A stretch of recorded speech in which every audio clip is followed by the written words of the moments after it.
पुढच्या महत्त्वाच्या बातम्यांकडे आता आपण वळूया। अमराठी रिक्षा आणि टॅक्सी चालकांना मुख्यमंत्री देवेंद्र फडणवीस यांनी मोठा दिलासा दिलेला आहे। मराठी शिकण्यासाठी अमराठी रिक्षा आणि टॅक्सी चालकांना 1 वर्षाची आता मुदतवाढ देण्यात आलेली असून या अशा रिक्षा आणि टॅक्सी चालकांवर 1 वर्ष कारवाई केली जाणार नाही असं मुख्यमंत्र्यांनी म्हटलंय। यावरून परिवहन मंत्री प्रताप सरनाईक यांनी सुद्धा प्रतिक्रिया दिलेली आहे। मुदतवाढ म्हणजे सर्व काही संपलं असं नाही, मुदतवाढ दिली तरी मराठी शिकावीच लागेल असा इशारा प्रताप सरनाईक यांनी दिलेला आहे। मुंबईतल्या ऑटो चालक टॅक्सी चालक संघटनेने माझी भेट घेतली। वेगवेगळ्या वयातले हे जे काही टॅक्सी चालक रिक्षा चालक आहेत यांना इतक्या कमी वेळामध्ये जुजबी मराठी शिकता येईल हे काही योग्य नाही, शक्य नाही आणि म्हणून आम्हाला वेळ वाढवून द्यावी अशा प्रकारची मागणी त्यांनी केली। त्यांनी 1 वर्षाची मुदतवाढ मागितलेली आहे। मी आज हा निर्णय केलेला आहे की 1 वर्षाची मुदतवाढ याला देण्यात येईल। कोणतीही कारवाई दरम्यानच्या काळात केली जाणार नाही। आता मुख्यमंत्र्यांनीच जर 1 वर्षाची मुदत दिली असेल तर त्या 1 वर्षामध्ये त्यांनी मराठी शिकावं, मराठी बोलावं। मला तर आनंद ह्या गोष्टीचा आहे की आता ते बोलू शकणार नाही किंवा काही आमचे 1,65,600 लोक जे मराठी शिकले अवघ्या 105 दिवसामध्ये त्यांचं कौतुक करावं, तेवढं कमीच आहे। त्यांना आता 1 वर्षाची वेळ मिळेल। म्हणजे आता आम्हाला असं वाटायला लागलं की आमचे अमराठी रिक्षा चालक आणि मालक जे आहेत ते फटाफट आमच्यापेक्षा चांगल्या पद्धतीने वर्षभरामध्ये मराठी बोलू शकतील, त्यामुळे त्या गोष्टीचा आनंद आहे। महाराष्ट्रातील मराठी जनता 1 वर्ष वाट बघायला तयार आहेत, परंतु 1 वर्षानंतर जर तुम्हाला मराठी आलं नाही आणि अजून 3 महिन्याची मुदत द्या, अजून 6 महिन्याची मुदत द्या, अजून 1 वर्षाची मुदत द्या, ही जर तुम्ही मागणी कराल ती अयोग्य आहे।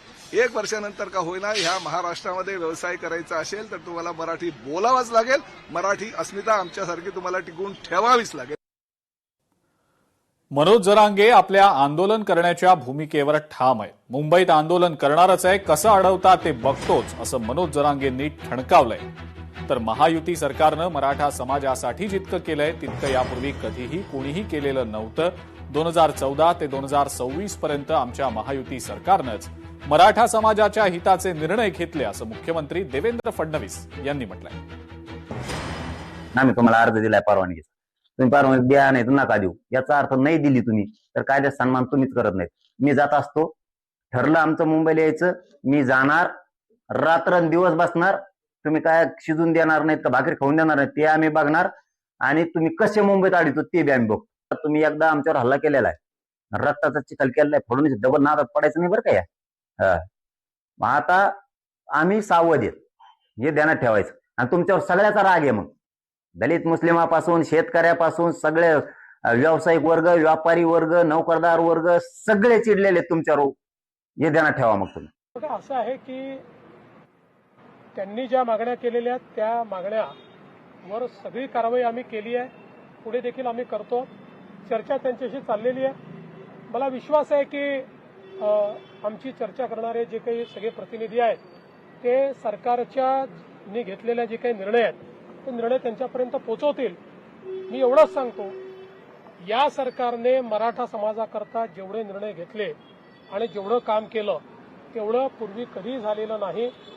2014 नंतर 2026 पर्यंत आमची जी महायुतीची सरकार आहे त्या सरकारनेच मराठा समाजाच्या हिताचे निर्णय घेतले आहेत, हे मात्र सर्व मराठा समाजाला देखील माहिती आहे। अजून काही घेण्याची आवश्यकता असेल तर ते देखील आम्ही घेऊ। लोकशाही मराठी ऐका, पहा, जागरूक रहा।